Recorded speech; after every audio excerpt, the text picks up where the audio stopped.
Assalamualaikum dosto, this is MG Farooqi once again. I hope you all guys are fine and shine like stars in the sky and having a great time in your life.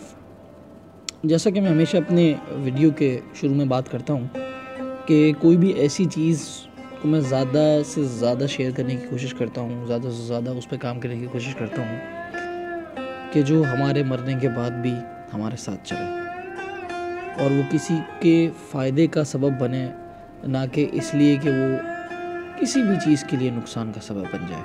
और अगर कोई एक भी जो ये शख्स video सुन रहा है और देख रहा है, उसकी ज़िंदगी तब्दील हो जाती है, मेरी किसी बात से उसकी ज़िंदगी में कोई बदलाव आ जाता है, तो इससे बड़ी जीत मेरे लिए और कोई नहीं है।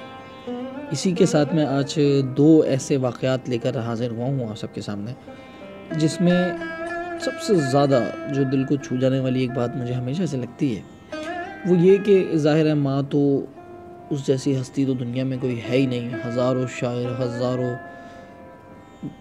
दास्तान जिन्होंने लिखी है और बड़े बड़े अफसाना निगारों ने बड़ी खूबसूरती के साथ माँ का ज़िक्र और उसकी अहमियत को उजागर किया है। लेकिन एक शख्सियत है जो बड़े चुपके से अपने सारे काम करती रहती है और बड़े चुपके से जो है अपनी सारी चीज़ें करती है, वो है बाप की। हम अमूमन देखते हैं और हमारे जब तक हम जवानी में होते हैं, मैच्योर नहीं हो जाते, तब तक हम यही समझते हैं कि यार ये साडा अब्बा जो है ना भाई, कोई बहुत ही जालिम चीज़ है भाई। हर वक्त डांट, हर वक्त आंखें चढ़ा के फ़िरौन बना हुआ है, मगर हकीकतन वो किस दिल पे पत्थर रख के आपको डांटता है, ये शायद आप जब बाप बनेंगे तभी समझ में आएगा। इससे पहले तो बस बातें हैं। खैर, मैं आपका ज़्यादा टाइम नहीं लूँगा और वाक़े की तरफ चलता हूँ। पहला वाक़या कुछ इस तरह है कि एक शख्स होता है, वो तेज़ धूप के अंदर, कड़क धूप के अंदर जो है वो ज़मीन पे हल चला रहा होता है। तो उसका बाप दरख्त के पास बैठा हुआ उससे बारहा कह रहा होता है, भाई थोड़ी देर में काम कर लेना, तुम आ जाओ, थोड़ी देर में काम कर लेना, आ जाओ, धूप बहुत सख्त है। वो अब्बा को इशारे से हाँ आ रहा हूँ। अब्बा बहरहाल फिर उसको उठ के कहता है कि भाई तुम आके थोड़ी देर बैठ जाओ, फिर काम कर लेना, ज़रा धूप कम हो जाए। लेकिन वो बेटा नहीं मानता और मुसलसल काम करता रहता है। बाप कुछ सोचता है और उठकर जाता है घर के अंदर और अपने पोते को ले आता है। पोते को लाके वो धूप में थोड़ी देर बिठा देता है। काम करता हुआ वो शख्स जब उस बच्चे की तरफ देखता है तो भागता हुआ दौड़ता हुआ आता है और अपने बाप से कहता है कि ये आपने क्या किया, इतनी सख्त धूप में आपने मेरे बच्चे को यहाँ पे लाके बिठा दिया, मैं ऐसी चीज़ गवारा नहीं कर सकता, बड़े तैश के अंदर आके। तो उसका बाप बड़ी ही सवालिया नज़रों के साथ उसकी तरफ देखता है और कहता है कि मैं भी तो इतनी देर से यही समझाने की कोशिश कर रहा था। दूसरी तरफ बढ़ते हैं।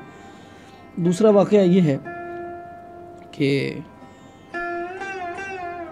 शुरुआत इसकी इस तरह से कि एक लड़का होता है, वो अपने बाप से बड़ी ऊंची आवाज़ में बात करता हुआ निकलता है और चीखते हुए और गुस्से के अंदर फाइलों को पटकता हुआ टेबल के ऊपर अपने रूम में धड़ से दरवाज़ा बंद करके अंदर चला जाता है। इन सब वाक़यात को सोचकर उसकी नींद तो वैसे ही उड़ गई थी। ये सोचते सोचते वो सुबह हो जाती है और यूनिवर्सिटी चला जाता है। यूनिवर्सिटी में किसी तरह से लेक्चरर गुजर के जब दोपहर होती है तो उसका सबर जवाब दे जाता है और वो अपने वालिद साहब को मैसेज करता है कि मैंने सुना है, एक कहावत है कि पाँव के तलवे से ज़्यादा उसकी ऊपरी सतह नाजुक होती है, यानी कि जो पाँव का तलवा है उससे ऊपर की जो सतह है वो ज़्यादा नाजुक होती है। तो मैं इसी सिलसिले में पोसा लेना चाहता हूँ और इस कहावत को देखना चाहता हूँ कि सच है या नहीं। जब वो रास्ते में ये सब चीज़ें सोचता हुआ अपने घर पहुँचता है तो सहन में खड़े उसके वालिद साहब उसका इंतज़ार कर रहे होते हैं और जब उसको देखते हैं और वो करीब आता है और वो कहता है कि मैं इस कहावत को देखना चाहता हूँ कि कितनी ज़्यादा जो है इसमें सच्चाई है और ये कितनी ज़्यादा जान रखती है अपनी बात में।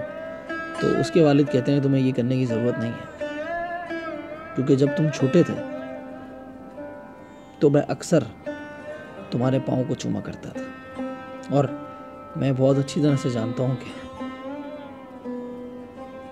تلوے جو ہیں وہ زیادہ سخت ہوتے ہیں بنسبت اوپر کی سطح سے. یہ روتے ہوئے انہوں نے بات کہی اور اب رونے کی میری باری تھی.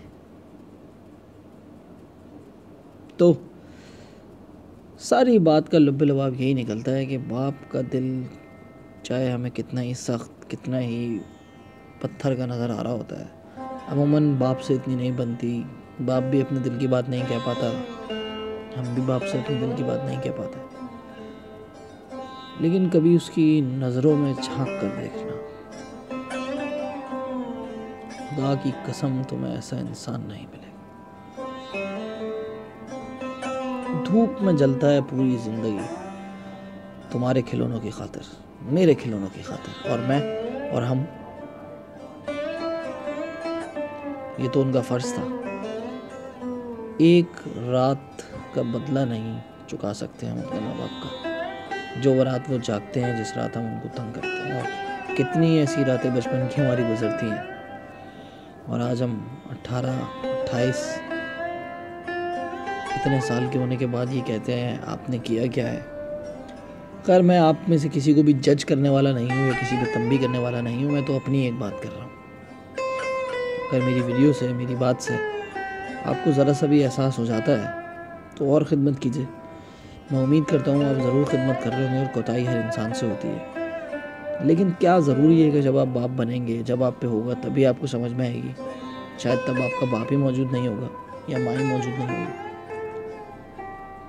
کسی کی کھونے کی تکلیف بڑی ہی ہوتی ہے, اور ماں باپ ایک واحد ایسی ہستی ہیں جو چاہتے ہیں کہ ان کی اولاد ان سے زیادہ کامیاب بنے اور ان سے زیادہ ترقی کرے. تو آخری بار لکھ رہا ہوں, کہانی یاد رکھنا. This is M J Farooqui, signing off for now.